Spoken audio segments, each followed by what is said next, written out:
The ancient chamber beneath the Galactic Council's main building hummed with an energy that made most species uncomfortable. Deep underground, where the oldest records were kept, Elder Zephyrian moved slowly between towering data crystals that had stored information for over 10 million years. His 6 arms worked carefully, pulling specific crystals from their resting places with the reverence of someone handling sacred artifacts. Zephyrian belonged to the Eternal Watchers, a species so old that other civilizations considered them living legends. His people had witnessed the rise and fall of countless galactic empires, had seen species evolve from primitive hunters to star-spanning civilizations, and had carefully documented every significant event in galactic history.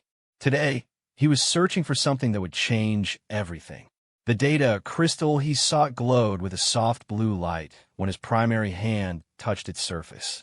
Inside this small object lay prophecies and predictions that his people had made millions of years ago, during the early days of galactic civilization. Most species dismissed these ancient warnings as superstition, but Zephyrian knew better. His people had never been wrong about the big things.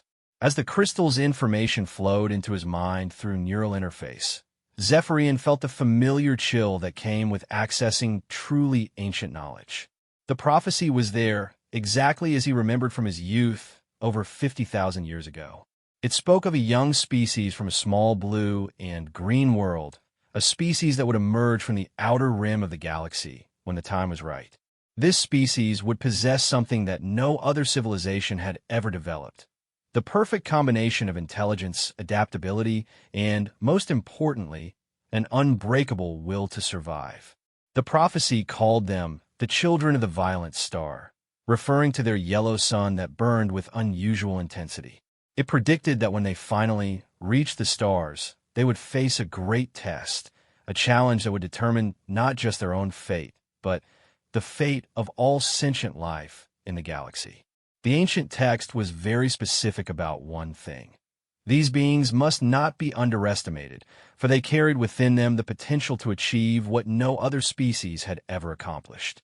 Zephyrian disconnected from the crystal and made his way to the surface. The Galactic Council was in session, and he needed to warn them immediately. The monitoring stations at the edge of the galaxy had detected something that made his ancient hearts beat faster with both fear and excitement. The humans had finally developed faster-than-light travel. The main council chamber was a massive dome that could hold representatives from over 1,000 different species. Today, about 800 were present, their various forms of communication creating a complex symphony of sounds, chemical signals, and electromagnetic pulses. At the center of the chamber, the current council speaker, a proud Veltar named Corinth, was discussing trade agreements between the core worlds. Zephyrian's arrival caused an immediate stir. Elder Watchers rarely appeared at council sessions, preferring to observe from the shadows and only speaking when absolutely necessary. When one of them requested an emergency address, it usually meant something of galactic importance was about to happen. "Honored Council," Zephyrian began, his voice carrying easily through the chamber's acoustics, "I come before you with an urgent warning about events that are already in motion. A new species has achieved interstellar travel, and they represent a threat unlike anything we have ever encountered." A wave of dismissive sounds rippled through the chamber. The Altarian representative, a being that looked like a living crystal formation, pulsed with amused colors. "Elder Zephyrian, with great respect for your people's wisdom, we deal with new species joining the galactic community almost every standard year. Surely this cannot warrant an emergency session." Corinth nodded in agreement. "Our protocols for integrating primitive civilizations are well established and have worked perfectly for over 3 million years. What makes this particular species so special?" Zephyrian had expected this reaction. The current generation of galactic leaders had grown comfortable with their superiority over younger species. They had forgotten that there had once been civilizations that challenged the established order, though none had succeeded in many millions of years. "This species calls themselves humans," Zephyrian continued. They come from a world in the outer rim that we have designated as Sol 3. My people have been watching them for over 100,000 of their years, and what we have observed should terrify every thinking being in this galaxy. The chamber grew quieter as representatives began to sense the genuine concern in the elder's voice. Zephyrian activated a holographic display that showed Earth and its solar system, along with detailed information about human development. "Observe their world," he said as the hologram rotated slowly. "It is a death trap by the standards of most civilizations. The gravity is crushing. The atmosphere is corrosive to most species, and the planet experiences regular extinction-level events. Ice ages, massive volcanic eruptions, asteroid impacts, and magnetic field reversals occur with frightening regularity. Any reasonable species would have developed space travel simply to escape such a hostile environment." The Zephyrian representative, a slug-like being with advanced bioengineering, made a questioning gesture. "But surely they did exactly that? Most species develop space travel as a survival mechanism." "No," Zephyrian replied, his voice carrying an ominous weight. "They develop space travel out of curiosity. Despite living on one of the most dangerous worlds in the galaxy, they consider it a paradise. They have adapted to conditions that would kill most of us within hours, and they did it without advanced technology. They did it through biological adaptation and sheer determination." He changed the hologram to show human cities and civilizations. "Look at how they organize themselves. While most species achieve unity before reaching the stars, humans remain divided into hundreds of separate nations, each with its own culture, language, and belief system. They have been fighting wars among themselves for their entire recorded history, and yet somehow this constant conflict has made them stronger rather than weaker." A concerned murmur spread through the chamber. The idea of a species reaching space travel while still divided was almost unthinkable to most galactic civilizations, which typically achieved global unity as a natural step in their evolution. Furthermore, Zephyrian continued, their technology development follows a completely unprecedented path. Most species develop technology in a logical, predictable sequence. Humans skip steps, combine technologies in impossible ways, and routinely create innovations that should be theoretically impossible given their current understanding of science. The hologram now showed human military technology and space exploration equipment. They have created machines of war with an efficiency that surpasses species that have been in space for thousands of years. Their weapons are designed not just to defeat enemies, but to function in the worst possible conditions. They build things to break, and then they build them stronger. The Calathon representative, an insectoid being known for military prowess, clicked his mandibles skeptically. "Surely you exaggerate, Elder. Our military technology has been refined over millions of years of galactic warfare. No primitive species could pose a threat to established civilizations." Zephyrian's response was to display footage the human deep space probes had transmitted before being quietly intercepted by galactic monitoring stations. The images showed human space vessels that were clearly designed for long-term exploration and survival in the harshest environments imaginable. "Look at their ships," he said. "They are not beautiful like Altarian crystal vessels or elegant like Veltar bioships. They are ugly, functional, and built like weapons even when they are meant for peaceful exploration. Every human ship is designed with the assumption that it will face hostile environments, equipment failures, and potential combat situations." The chamber fell silent as representatives studied the human technology. What they saw challenged many of their assumptions about how spacefaring civilizations should develop. But most importantly, Zephyrian continued, "Observe their psychology. Humans have a concept they call impossible. But unlike other species who treat impossible things as barriers to avoid, humans treat impossible things as challenges to overcome. When faced with a problem that has no solution, they do not accept defeat. They change the parameters of the problem until a solution becomes possible." He showed them records of human history, expeditions to both poles of their planet, the climb to the highest mountain peaks, descents to the deepest ocean trenches, and, finally, their first tentative steps into space despite having technology that most species would consider laughably primitive.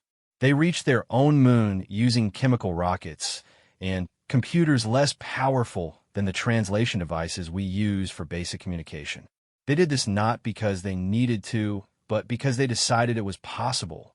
And when their first space missions ended in disaster, killing their explorers, they did not abandon their dreams. They learned from their failures and tried again. The hologram shifted to show Earth's solar system with markers indicating human expansion. In just 50 of their years since first leaving their world, they have established permanent bases on 4 different worlds and moons. They have sent exploration probes to every planet in their system and beyond. They have begun terraforming projects on worlds that most species would consider uninhabitable. Corinth leaned forward, his scaled features showing the first signs of concern. What exactly are you proposing we do about this species? They are still limited to their home system and immediate vicinity. No longer, Zephyrian replied grimly. 3 standard days ago, our monitoring stations detected the first successful human faster-than-light travel. A small human vessel entered hyperspace near their home system and emerged 47 light-years away near the Kepler system. The transition was crude and inefficient, but it worked. A shocked silence fell over the chamber.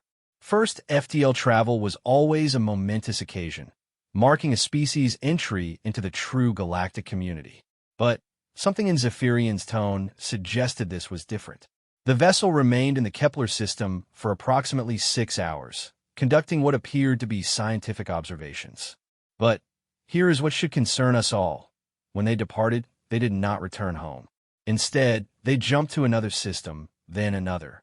This first human interstellar mission was not a careful, cautious exploration like most species undertake. It was a rapid survey of multiple star systems, gathering information with an efficiency that suggests they already have specific plans for expansion. The implications were staggering. Most species spent decades or even centuries preparing for their first interstellar journeys, carefully planning every detail and moving slowly to avoid triggering conflicts with established civilizations. Humans had achieved FTL travel and immediately began aggressive exploration. I have studied the ancient prophecies of my people, Zephyrian continued. They speak of a species that will emerge when the galaxy faces its greatest threat. These beings will possess the ability to adapt, survive, and overcome challenges that would destroy any other civilization. The prophecies call them both a great hope and a terrible danger. The Altarian representative pulsed with confused colors. Are you suggesting these humans are the species from your prophecies? That seems highly unlikely given their primitive state. Their primitive state is an illusion, Zephyrian warned. They appear primitive because they measure progress differently than we do. While we have spent millions of years perfecting elegant solutions to galactic travel and communication, they have spent their time learning how to survive impossible situations and solve unsolvable problems. When they finally turn that ability toward galactic civilization, the results will be unprecedented. He paused, allowing the weight of his words to sink in before delivering his final warning. The prophecies speak of a great testing that will come to the galaxy, a threat that will challenge everything we have built. When that time comes, we will need allies who think differently than we do, who can find solutions we cannot imagine. But if we treat the humans as another primitive species to be controlled and contained, they will become our enemies instead of our allies. And if the humans become our enemies, Zephyrian concluded, his ancient voice carrying the weight of prophecy, the prophecies are very clear about the outcome. No force in the known galaxy will be able to stop them once they decide we are the problem that needs to be solved. The chamber erupted in debate as representatives struggled to process this information. Some dismissed the elders' warnings as ancient superstition, while others demanded immediate action to contain the human threat. But deep in the ancient archives, other prophecies waited to be discovered, prophecies that spoke of an approaching darkness that would test everything the galaxy had built over millions of years of civilization. And somewhere in the vast emptiness between galaxies, that darkness was already moving toward them, drawn by the growing complexity of galactic civilization like a predator sensing weakness in its prey. The humans were coming to the stars at exactly the moment when the galaxy would need them most. Whether they would be salvation or destruction would depend entirely on how the established civilizations chose to greet them. Captain Sarah Chun stood on the bridge of the UES Endeavour, humanity's first true interstellar exploration vessel, watching the impossible sight before her. 3 massive alien ships hung in space like metal mountains, each one easily 10 times larger than her own vessel. Their designs were unlike anything in human imagination, flowing, organic curves that seemed to pulse with their own inner light. "Ma'am," Lieutenant Torres called from the communications station. "We're receiving a transmission on multiple frequencies. The universal translator software is, well, it's working, but the message is pretty strange." Sarah had been expecting this moment for months. Earth's deep space monitoring stations had detected signs of advanced civilizations for years, but this was humanity's first direct contact with alien intelligence. Everything they did in the next few hours would determine humanity's relationship with the rest of the galaxy. "Put it through," she ordered, settling into her captain's chair. The entire bridge crew tensed with anticipation. A voice filled the bridge, speaking perfect English, but with an oddly formal tone that suggested machine translation. "Greetings, primitive vessel from Sol 3.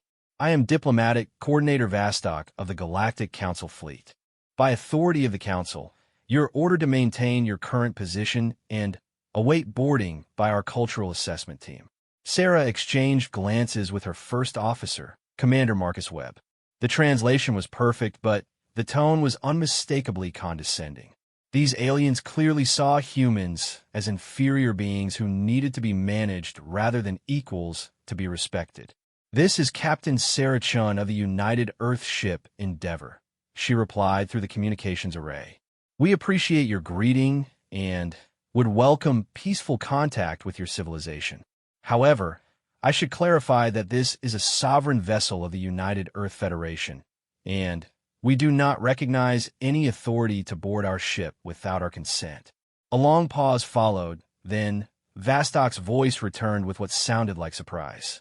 "Captain Chun, perhaps there has been a translation error. All newly spacefaring species are required to submit to Council evaluation before being granted limited access to galactic civilization. This is standard protocol that has been followed for over 3 million years." Commander Webb leaned over to whisper, "Ma'am, they're treating us like children who need permission to play with the grown-ups." Sarah nodded grimly. She had studied every piece of intelligence Earth had gathered about galactic civilization, and one thing was clear: established alien species had very rigid ideas about how things should work. Unfortunately for them, humans had never been very good at following other people's rules. "Coordinator Vostok," Sarah replied carefully, "I'm sure your protocols have worked well for other species. However, humanity operates under different principles. We're happy to meet with your representatives and establish diplomatic relations, but it will be as equals, not as subjects seeking permission." The alien response came much faster this time, and the tone had shifted from condescending to concerned. "Captain, your species appears to have a fundamental misunderstanding of galactic civilization. Young species do not negotiate with the Council. They are evaluated, categorized, and assigned appropriate roles within the galactic community. This system ensures peace and stability for everyone." Sarah felt her jaw tighten. These aliens seemed to think the galaxy was their private club, and they got to decide who was worthy of membership. It was exactly the kind of arrogant attitude that had started wars throughout human history. "With respect, Coordinator," she said, making sure her voice carried just enough edge to get her point across. "Humanity didn't ask to join your club. We're exploring space because it's what we do. If you want to establish relations with us, we're willing to talk. But we won't be evaluated like specimens or assigned roles like servants." The longest pause yet followed. Sarah could almost imagine the aliens trying to figure out how to deal with a species that didn't automatically submit to their authority. Dr. Elena Vasquez, the mission's xenobiologist, looked up from her scanner readings. "Captain, I'm detecting massive energy signatures from all three ships. They're powering up weapons systems." The tactical display showed the alien vessels moving into what was clearly a threatening formation. Sarah had seen enough military maneuvers to recognize an intimidation tactic when she saw one. "Coordinator Vastok," she said, her voice now carrying the steel that had made her one of Earth's most respected military officers. "I hope those weapon systems you're activating are just a precaution, because I'd hate for our first meeting to end badly." "Captain Chun," Vastok replied, and now his voice carried genuine confusion. "You appear to be under the impression that your primitive vessel poses some kind of threat to Council ships. I assure you this is not the case. We're simply taking standard precautions when dealing with unpredictable species." Sarah smiled grimly. These aliens clearly thought human technology was so primitive that it wasn't worth worrying about. They were about to learn their first lesson about humanity. Never underestimate the dangerous creativity of a species that had spent its entire history fighting wars. "Mr. Torres," she called to her tactical officer, "show our new friends what human engineering looks like." The Endeavor had been built using humanity's latest military technology, designed specifically for long-range exploration in potentially hostile environments. While it looked crude compared to the elegant alien vessels, it had capabilities that no other species had ever thought to develop. "Targeting solutions locked on all three vessels," Torres reported. "Fusion torpedoes loaded and ready." The alien ship's energy signatures spiked as their sensors detected the weapon locks. Sarah could imagine the confusion on their bridges as they tried to figure out how a supposedly primitive vessel had managed to target them through their advanced shielding. "Impossible!" Vostok's voice came through the communicator, now carrying genuine alarm. "Our sensors indicate your weapons are using controlled nuclear fusion as a propulsion and detonation method. No species develops such dangerous technology during their first interstellar phase." "Coordinator," Sarah replied calmly, "I think you're beginning to understand that humanity might not fit your usual patterns. Now, I suggest we all power down our weapons and try this again with a bit more mutual respect." The alien ships hesitated, clearly uncertain how to proceed. Their sensors were telling them that the human vessel, despite its primitive appearance, was carrying weapons that could seriously damage their ships. This was completely outside their experience with newly spacefaring species. Dr. Vasquez spoke up from her station. "Captain, I'm detecting internal communications between the alien ships. The translation software is picking up fragments, but it sounds like they're arguing about whether to treat us as a threat or a curiosity." Sarah nodded. She had expected this moment would come, the point where the aliens realized that humans didn't fit into their neat categories. How they handled this realization would determine whether humanity's entry into galactic civilization would be peaceful or violent. "Coordinator Vostok," she said, "let me save you some time and confusion. Yes, we developed nuclear weapons before we left our home system. Yes, we've been fighting wars for our entire recorded history. And yes, we're probably more dangerous than any species you've encountered before. But we're also explorers, scientists, and diplomats when we're treated with appropriate respect."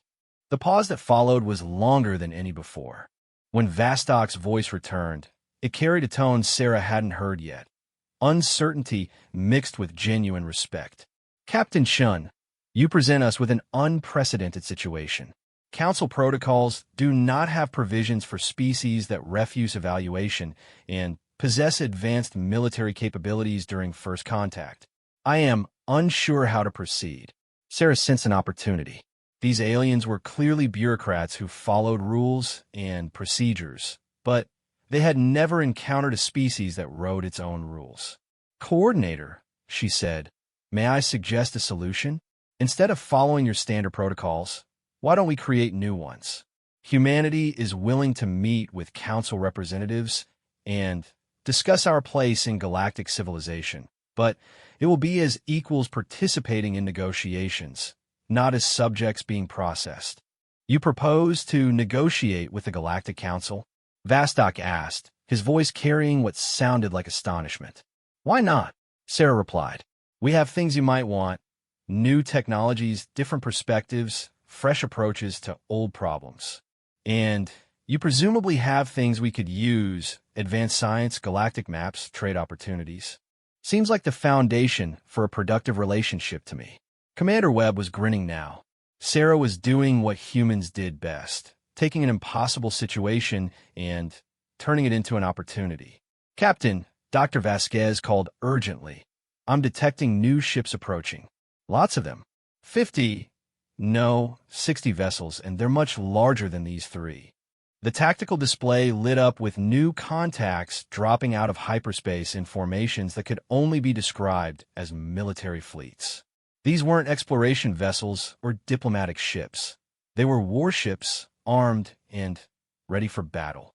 "Coordinator Vastok," Sarah said, her voice carrying a dangerous edge, "I hope those reinforcements aren't meant to intimidate us, because humanity has a very predictable response to threats." "Captain," Vastok replied, and now his voice carried genuine fear, "those are not Council ships. We are detecting massive energy signatures consistent with 'this is impossible.' We are detecting signatures that match those described in the most ancient warning prophecies." Sarah felt ice form in her stomach. Ancient warning prophecies were never a good sign, no matter what species was talking about them. "What kind of warning prophecies?" she demanded. "The Devourers," Vastok whispered, his voice barely audible through the communicator. "The ancient texts speak of entities that consume entire civilizations, feeding on the energy released by destroying complex societies. They were thought to be myths, legends created to explain the disappearance of the earliest galactic empires."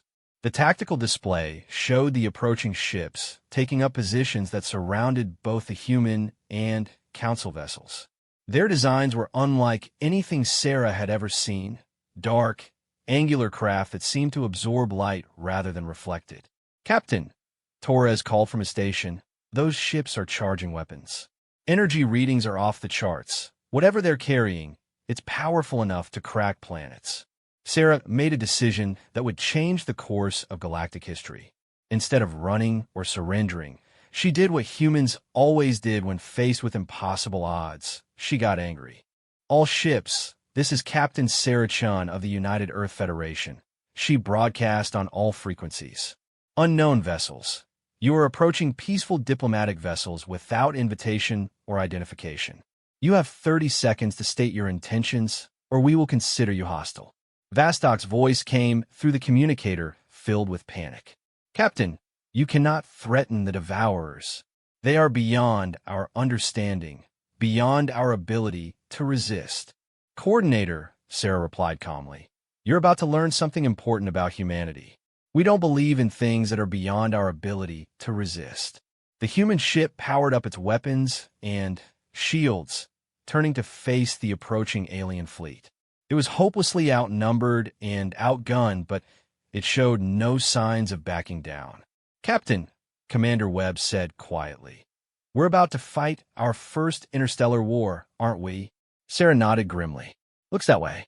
But remember something, Marcus, we've never lost a war that we decided we had to win." The alien vessels continued their approach, their dark hulls reflecting no light as they moved into attack formation. Behind them, space itself seemed to darken, as if their presence was somehow draining the energy from the stars themselves. Humanity's introduction to galactic civilization was about to become very complicated indeed. The darkness that emerged from hyperspace was not simply the absence of light. It was something far worse.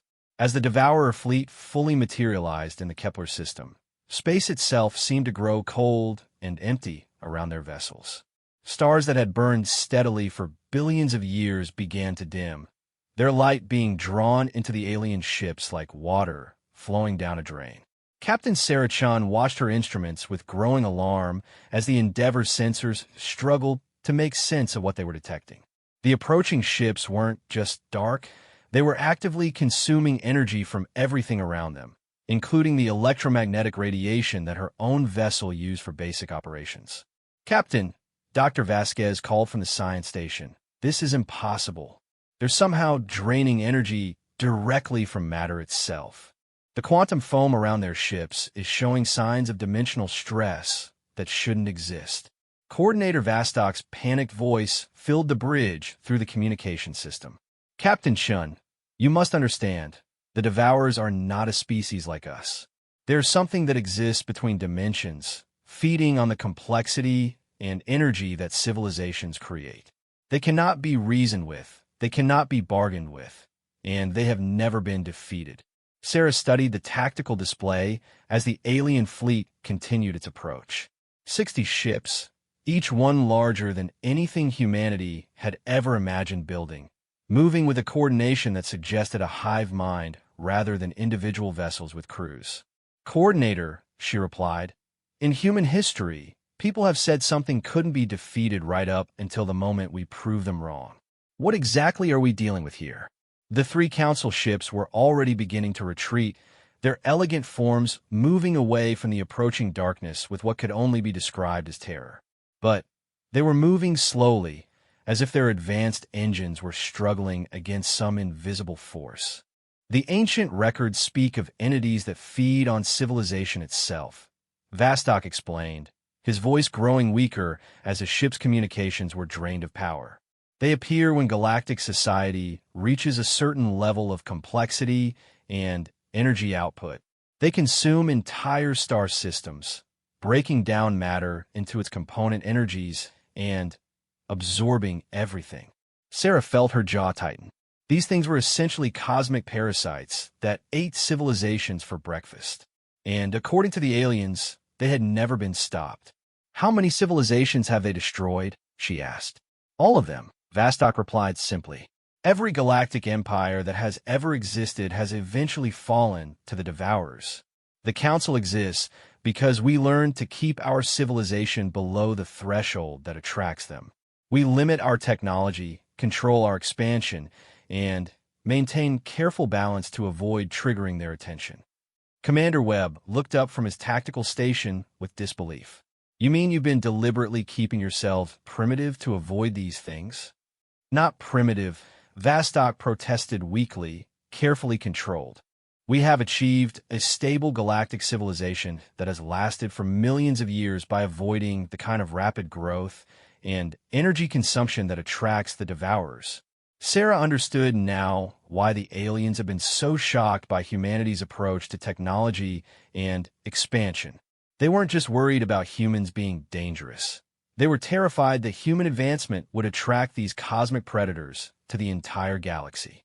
"Well," she said grimly, "looks like that plan just failed." The lead Devourer ship began broadcasting something that made every electronic system on the bridge flicker and spark.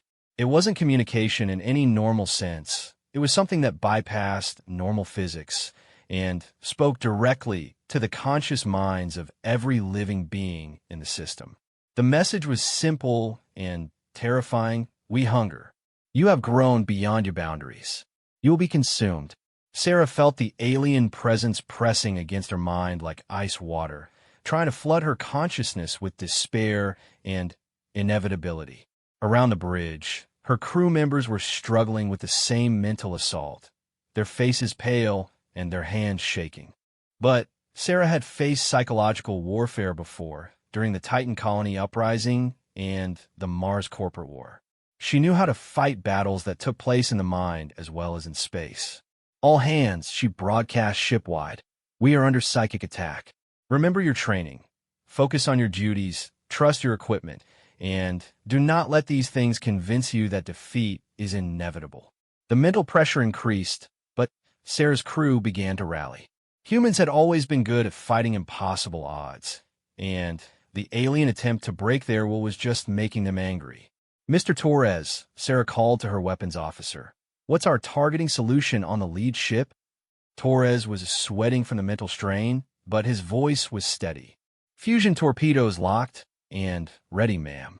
But, Captain, our weapons aren't designed to fight something this large. These ships are each the size of small moons." Sarah smiled grimly. Mr. Torres, humanity didn't conquer its homeworld by fighting things our size. We've always specialized in killing things much bigger than we are. The Devourer fleet had moved close enough that their energy drain was beginning to affect the Endeavor systems. Life support was fluctuating, artificial gravity was becoming unreliable, and the main engines were operating at barely 60% efficiency. But Sarah had noticed something that the panicking Council ships had missed. The Devourer's energy drain wasn't uniform. It was focused mainly on the most advanced technologies, the systems that used the most sophisticated energy manipulation techniques. The simpler, more brutal technologies that humans favored were being affected much less severely. Dr. Vasquez, she called, run a comparison between our backup systems and our primary systems. I think these things have a weakness. The xenobiologist's fingers flew over her console as she analyzed the differential effects of the energy drain. Captain, you're right. The drain effect is logarithmically related to the technological sophistication of the system being targeted. Our backup mechanical systems are operating at nearly full efficiency, while our quantum processors are almost completely offline. Sarah felt the first stirring of hope. Humanity's tendency to build redundant, brutally simple backup systems for everything was suddenly looking like a survival advantage. All stations switched to mechanical backup systems. Mr. Torres armed the kinetic penetrators and chemical explosive warheads. We're going to fight these things like humans fight, ugly, simple, and effective. The Endeavor's sophisticated weapon systems went offline as the crew manually switched to the ship's emergency armament. These were weapons that most alien species would consider primitive, simple chemical explosives and kinetic penetrators that relied on basic physics rather than advanced energy manipulation. But as the human ship reconfigured itself for combat, something unexpected happened. The energy drain from the Devourer ships began to fluctuate and weaken. The aliens had evolved to feed on sophisticated energy systems, but humanity's deliberately crude backup technology wasn't providing the kind of complex energy signatures they were designed to consume. Coordinator Vastok, Sarah called to the retreating Council ship. Are your people receiving this data? The Devourers are having trouble processing simple technologies. Vostok's reply was barely audible through his ship's failing communication system. Impossible. They consume all forms of energy. No species has ever. His transmission cut off as his ship's communications finally failed completely. The Council vessels were dead in space, their crews trapped inside ships that had become technological prisons as their advanced systems were systematically drained of power. But the Endeavor was still fighting, its crude human technology functioning in ways the Devourers had never encountered before. Sarah could feel the alien confusion through their psychic presence. They were dealing with a species that deliberately built things to be simple, redundant, and survivable rather than elegant and efficient. Captain, Torres reported, kinetic penetrators armed and ready. But ma'am, these things are firing back. The lead Devourer ship had begun generating some kind of energy beam that was designed to completely disintegrate matter at the quantum level. Where it touched space, even the background radiation of the universe simply ceased to exist, leaving holes of absolute nothingness. Sarah watched the beam sweep toward her ship and made a decision that would have been considered insane by any other species in the galaxy. Ramming speed, she ordered. The bridge crew stared at her in shock. Commander Webb was the first to find his voice. Ma'am, did you just order us to ram a ship that's 1,000 times our size? That's exactly what I ordered, Sarah replied calmly. Dr. Vasquez, what happens if we detonate our fusion reactor inside one of those ships? The xenobiologist's eyes went wide as she understood what her captain was planning. The energy release would be massive, but more importantly, it would be completely uncontrolled.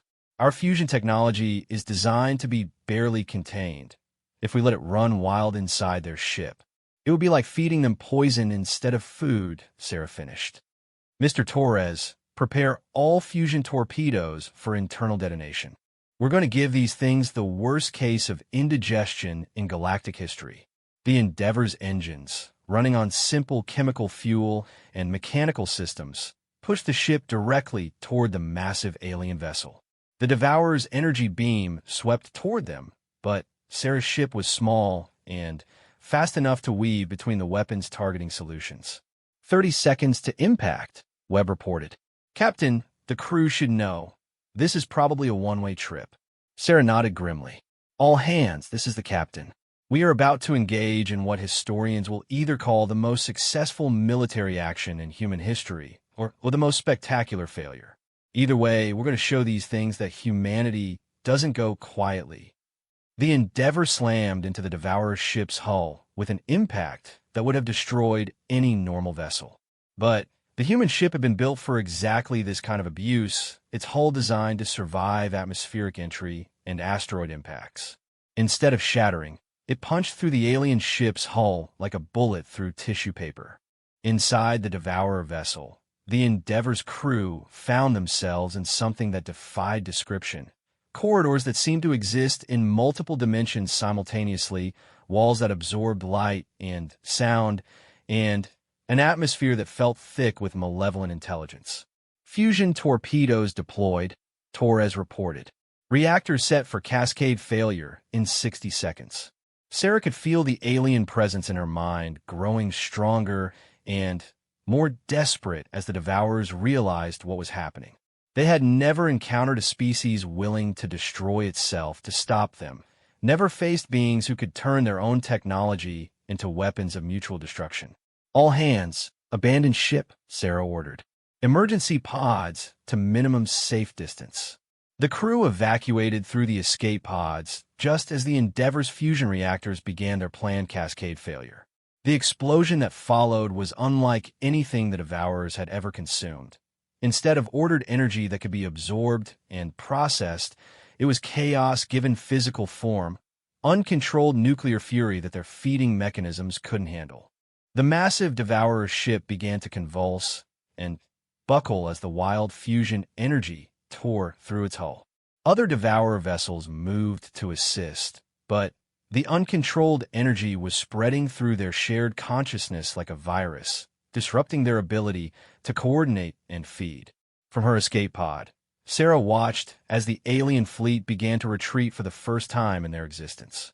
They were fleeing not from superior force or technology, but from something they had never encountered before, a species too stubborn to admit defeat and too crazy to fight sensibly. Captain, Dr. Vasquez called from another escape pod. The Council ships are coming back online. Our attack disrupted the Devourer's energy drain somehow. Sarah smiled grimly as she watched the retreating alien fleet disappear back into the darkness between dimensions. Humanity had just fought its first interstellar war and won, not through superior technology or ancient wisdom, but through sheer bloody-minded human stubbornness. But as the Devourer's ships vanished into hyperspace, Sarah knew this was just the beginning. They would be back, probably in greater numbers and with new strategies. The galaxy was about to learn that when humanity was threatened, the universe itself became a more dangerous place. The emergency session of the Galactic Council was unlike anything in recorded history. Representatives from over 800 species filled the Great Chamber, but instead of the usual calm debate, the air buzzed with panic and confusion. For the first time in millions of years, the established order of galactic civilization was facing something it couldn't control or contain. Elder Zephyrian stood at the center of the chamber, his ancient form radiating an energy that commanded attention from every being present. Around him, holographic displays showed the aftermath of humanity's first encounter with the Devourers, energy readings that defied conventional understanding and tactical data that challenged everything the Council thought they knew about warfare. The humans have done what we believed to be impossible, Zephyrian announced, his voice carrying easily through the chamber's acoustics. They have not only survived an encounter with the Devourers, they have forced them to retreat. In 10 million years of recorded history, this has never happened. Coordinator Vastok, still recovering from his ship's near destruction in the Kepler system, struggled to address the assembly. His usual composure was gone, replaced by the shell-shocked expression of someone who had witnessed the impossible. "The human vessel deliberately destroyed itself," he reported, his voice shaking. "They turned their own ship into a weapon of mass destruction and used it to poison the Devourer's feeding mechanism. Their captain showed no hesitation, no fear. She simply decided that mutual destruction was preferable to surrender." A wave of disturbed sounds rippled through the chamber. The concept of deliberate self-destruction as a military tactic was alien to most species, who had evolved sophisticated preservation instincts over millions of years of civilization.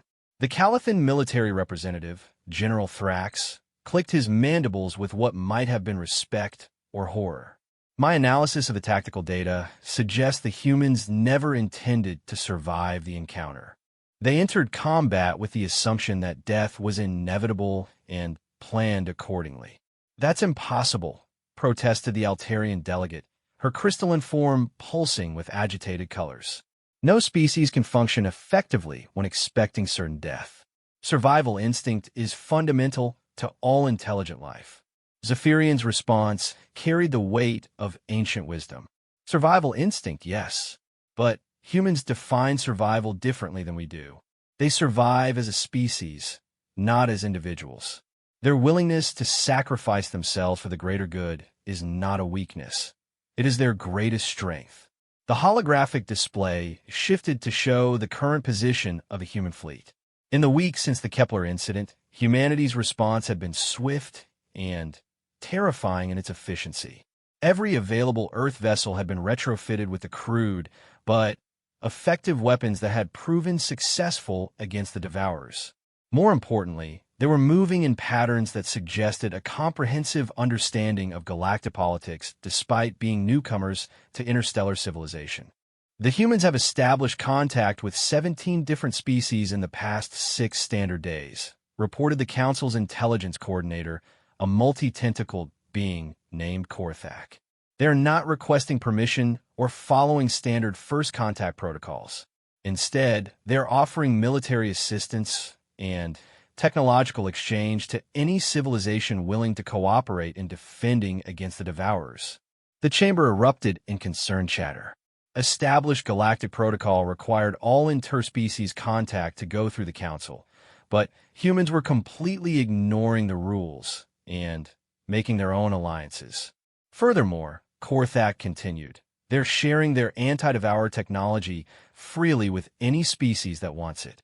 They appear to understand that the threat affects everyone, and they are treating this as a galactic emergency rather than a human problem.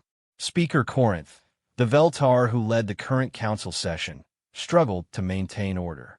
This is unprecedented. They are disrupting millions of years of carefully maintained diplomatic balance. We must establish control over their activities before they destabilize the entire galactic community. Zephyrian's response was immediate and firm. Speaker Corinth, I believe you fundamentally misunderstand the situation. The humans are not disrupting our civilization. They are saving it. The Devourers have returned, and our traditional methods have proven completely ineffective. Attempting to control humanity now would be the greatest mistake in Council history. But surely we can negotiate some kind of framework, insisted the Zephyrian representative, a slug-like being whose species had always favored diplomatic solutions. The humans must understand that galactic stability requires proper channels and established procedures. The response came not from Zephyrian, but from an unexpected source. A new voice filled the chamber, clear, confident, and speaking perfect galactic standard despite humanity having learned the language only days earlier. Galactic Council, the voice announced, this is Admiral Sarah Chun of the United Earth Federation. I am requesting permission to address your assembly. The chamber fell silent. No species had ever requested to address the Council during their first month of interstellar travel. Most civilizations spent decades or centuries preparing for such an honor. Admiral Chin, Speaker Corinth replied carefully, while we appreciate your enthusiasm for diplomatic contact, there are proper procedures for addressing the Council. New species must undergo evaluation and integration before they are granted speaking privileges. Sarah's response carried a tone that made it clear she was stating facts rather than making requests. Speaker Corinth, with respect, the Devourers don't care about your procedures. They're already moving toward the core systems, and our intelligence suggests they'll arrive in approximately 30 standard days. We can spend that time arguing about protocol, or we can spend it preparing to fight for the survival of galactic civilization. The tactical display updated to show new information that made every representative in the chamber go silent with fear. Devourer fleets were indeed moving toward the galactic core, emerging from the dark spaces between galaxies in numbers that dwarfed anything in the historical records. "How did you acquire this intelligence?" demanded General Thrax. "Our most advanced surveillance networks detected no such movement." "We sent scouts," Sarah replied simply. "Fast ships with minimal energy signatures, crewed by volunteers who understood they probably wouldn't be coming back. Every world, every species, every available resource focused on a single goal: making this galaxy too expensive for the Devourers to consume." The strategy was audacious beyond belief. Instead of the careful, conservative approach that had characterized galactic civilization for millions of years, humans were proposing to turn the entire galaxy into a fortress. "The plan requires every species to contribute according to their abilities," Sarah continued. "Advanced civilizations provide technology and manufacturing. Warrior cultures provide military expertise. Commercial species handle logistics and supply. Everyone fights, everyone sacrifices, everyone survives together or dies together." "This is madness," protested the Altarian delegate. "You're proposing to militarize the entire galaxy based on a single encounter with an unknown enemy." Sarah's response was immediate and devastating. "Unknown enemy? Coordinator Vastok, please tell the delegate how unknown the Devourers are." Vostok's voice was barely audible as he recounted the true history of galactic civilization. Millions of years of deliberate technological limitation, careful population control, and constant fear of attracting the attention of the cosmic predators that had destroyed every previous galactic empire. "So you've been living in fear for millions of years," Sarah concluded, "building your entire civilization around avoiding a fight you were convinced you couldn't win. That ends now." The chamber was silent as the implications sank in. Humanity was offering them something no species had possessed for eons: hope. But it was hope purchased at a terrible price: the complete transformation of galactic civilization into something it had never been before. "Admiral Chun," Zephyrian said carefully, "your plan would require unprecedented cooperation between species that have maintained careful neutrality for millions of years. The political challenges alone would be insurmountable." Sarah's response carried the confidence of a species that had never accepted the word insurmountable. "Elder Zephyrian, 3 weeks ago, humanity didn't even know there was a galactic civilization. Today, we're proposing to save it. Political challenges are just another kind of problem, and humans are very good at solving problems that everyone else thinks are impossible." The holographic display showed real-time updates from across the galaxy. Human ships were already moving, establishing forward bases, sharing technology, and building the infrastructure for a war unlike anything the galaxy had ever seen. "The Devourers are coming whether we're ready or not," Sarah continued. "You can spend the next 30 days debating whether humans have a right to save you, or you can help us build the defenses that might actually work. Your choice." As the Council struggled with this ultimatum, reports began flowing in from across the galaxy. Species that had maintained isolation for millennia were suddenly receiving human visitors offering alliance and mutual defense. Trade routes that had operated the same way for millions of years were being reorganized to support military logistics. Ancient neutral zones were being converted into forward military bases. Humanity wasn't asking permission to save galactic civilization. They were simply doing it one system at a time, one alliance at a time, one impossible victory at a time. The galaxy was about to discover that when humans decided something was necessary, the universe itself bent to accommodate them. The Battle of the Core Worlds began not with a single engagement, but with the systematic darkening of entire star systems as the Devourer fleet emerged from the void between galaxies. They came in numbers that defied comprehension. Millions of ships that blotted out starlight and twisted space itself around their massive forms. Admiral Sarah Chun stood on the bridge of the UES Defiance, humanity's first true battleship, watching the tactical displays that showed the approaching darkness. Around her, the combined fleets of 37 different species waited in formations that would have been impossible just months earlier. The galaxy had been transformed by human determination and alien cooperation into something it had never been before, a unified military force. Admiral, reported Commander Torres, now serving as her fleet tactical coordinator. Final count on the Devourer fleet. 4.7 million vessels, ranging in size from heavy cruisers to mobile battle stations the size of small planets. Energy drain effects are already beginning to affect our outer sensor networks. Sarah nodded grimly.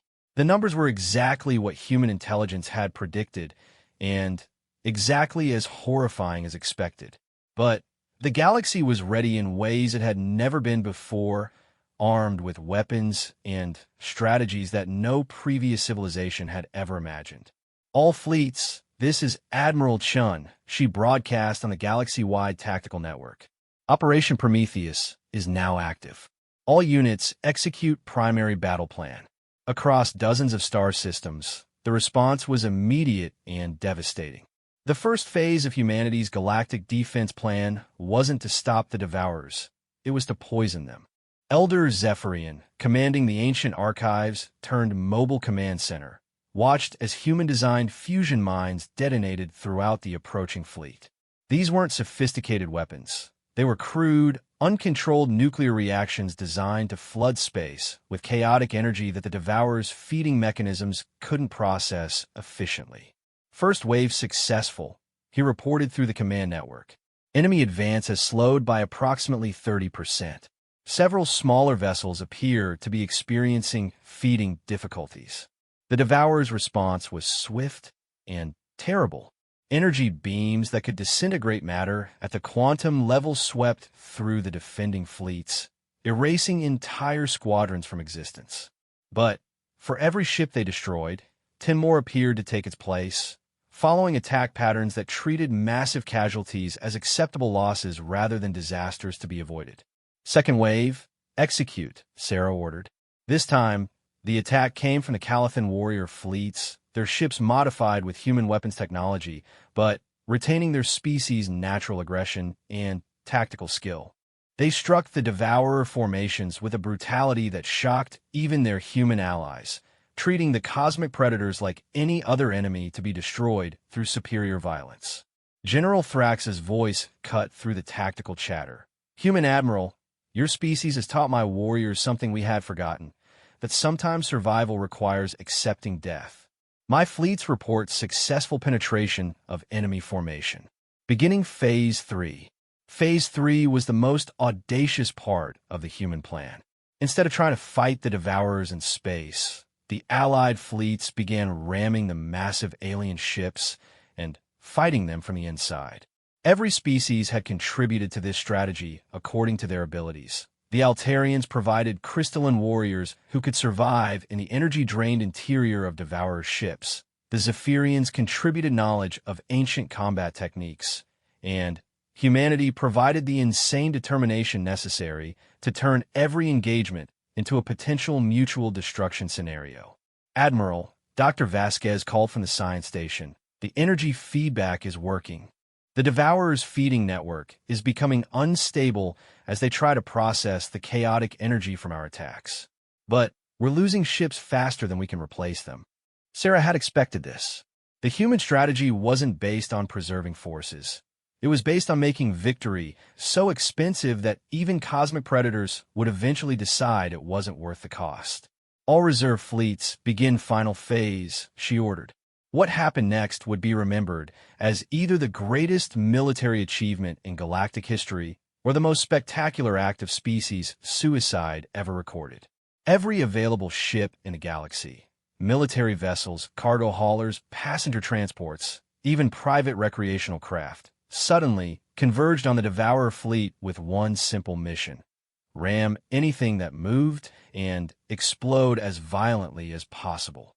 The space around the core worlds became a hellscape of uncontrolled energy and twisted metal as millions of ships engaged in point-blank combat. Species that had spent millions of years carefully avoiding conflict were suddenly fighting with a desperation born of absolute necessity. "Sir," Torres reported, "we're receiving communication from the lead Devourer vessel. They're requesting negotiation." For the first time in the battle, Sarah smiled. The Devourers had never encountered a species willing to make victory Pyrrhic, had never faced beings who treated their own survival as secondary to their enemy's destruction.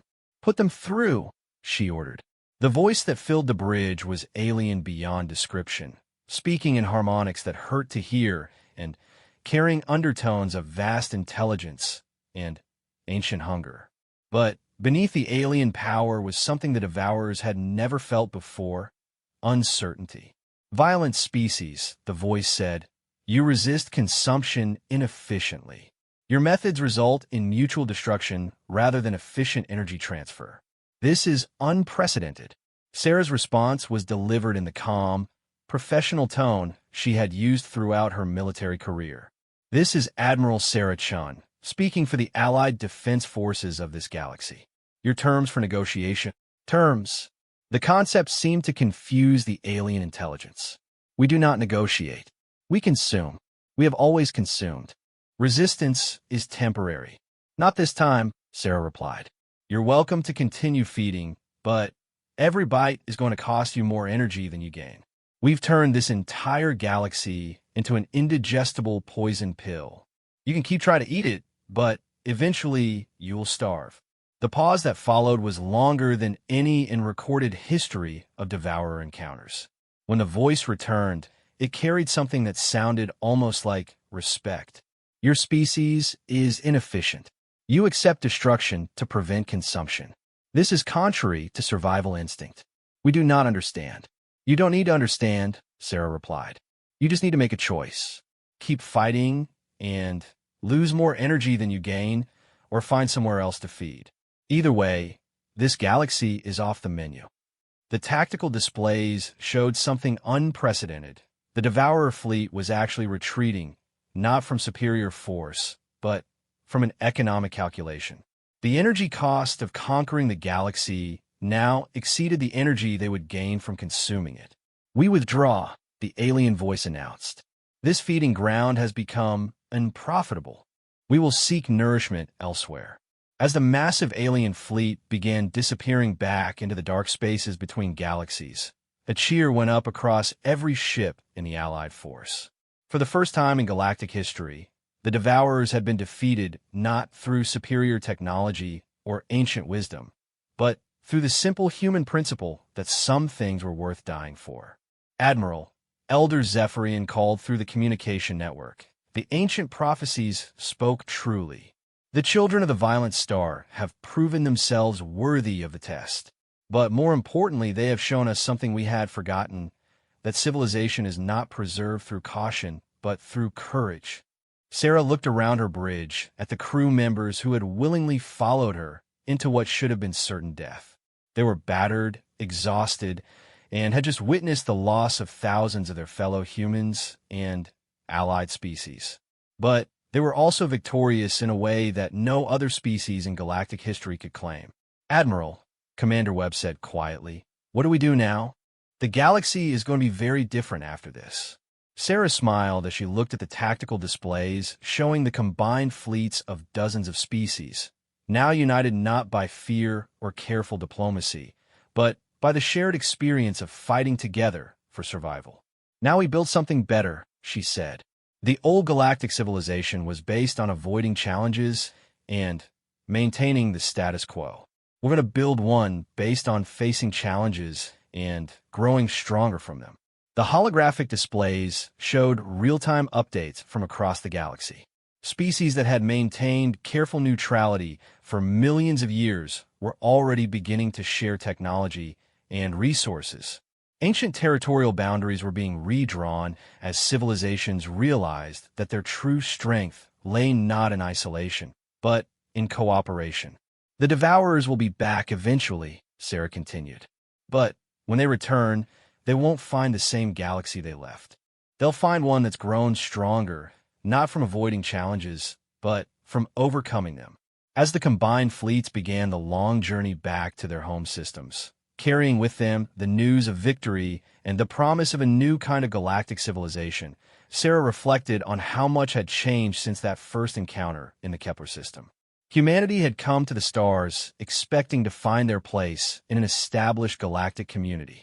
Instead, they had found a galaxy paralyzed by fear and shown it how to fight back.